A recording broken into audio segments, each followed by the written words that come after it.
Fusion GPS is an opposition research firm run by ex-journalists, but how is it connected to the Trump dossier, Donald Trump Jr.'s Trump Tower meeting and the 2016 election? The fact-checker's Glenn Kessler explains. Meg Kelly / The Washington Post as a service to readers bound to be confused by an increasingly tangled story. Here's a brief guide to the latest developments in the tangled allegations involving Russia, President Trump, and Hillary Clinton. The dossier background. The dossier is a collection of 17 memos concerning President Trump and Russia written by Christopher Steele, a former British intelligence officer, between June 20 and December 13, 2016. Steele produced his memos under a contract with Fusion GPS, a strategic intelligence firm run by former journalists. The memos are written as raw intelligence, based on interviews Steele had with unidentified Russian sources identified, for instance, as Kremlin insider, some of whom he paid for information.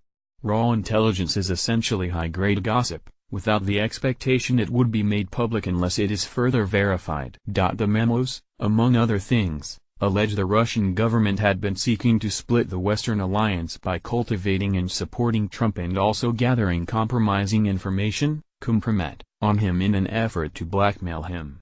The memos, among other allegations, claim the Russian government fed the Trump campaign valuable intelligence on Clinton. Why it's important. The dossier mirrors a separate conclusion by U.S. intelligence agencies that the Russian government intervened in the U.S. election in an effort to bolster Trump and harm Clinton, such as through hacking the Democratic National Committee and distributing materials to WikiLeaks to publish at key moments.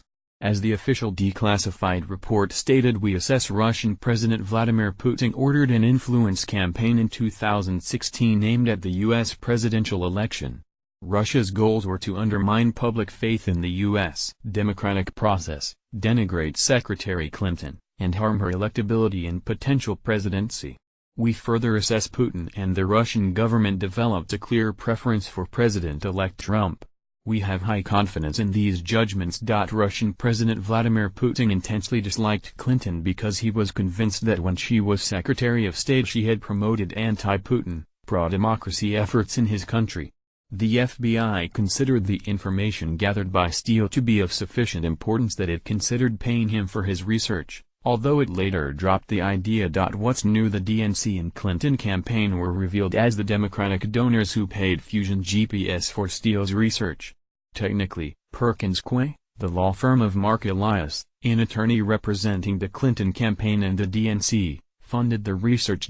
Separately, a Republican donor who had earlier hired Fusion GPS for information on Trump was revealed to be the Washington Free Beacon, a conservative website. But that earlier effort is unrelated to the Democratic-funded research that yielded the dossier. We should note that, in another assignment, Fusion had been hired by a U.S. law firm in early 2014 to assist on the defense against a civil action filed by the U.S. government alleging fraud by Privezon Holdings.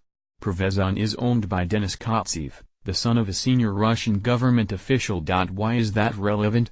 Natalia Veselnitskaya, who was also working for the law firm on the Privezon case, met with Trump campaign officials at the Trump Tower in June 2016. Including Donald Trump Jr., campaign manager Paul Manafort and Jared Kushner, the husband of Ivanka Trump. Donald Trump Jr. agreed to meet with Veselnitskaya after an intermediary promised dirt on Clinton.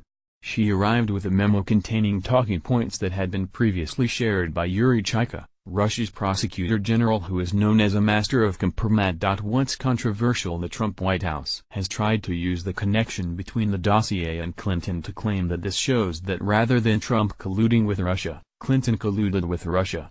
The theory appears to be that because Steele was getting information from Russian officials in part with funds provided by the Clinton campaign, the Russians were helping Clinton.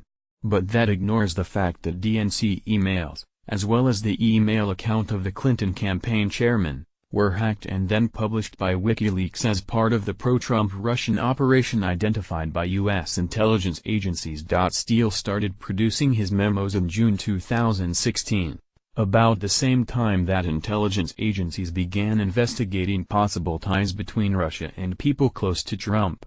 The connection between Steele's research and official government investigations is murky, But for some Republicans it raises questions about whether the official probe begun in the Obama administration was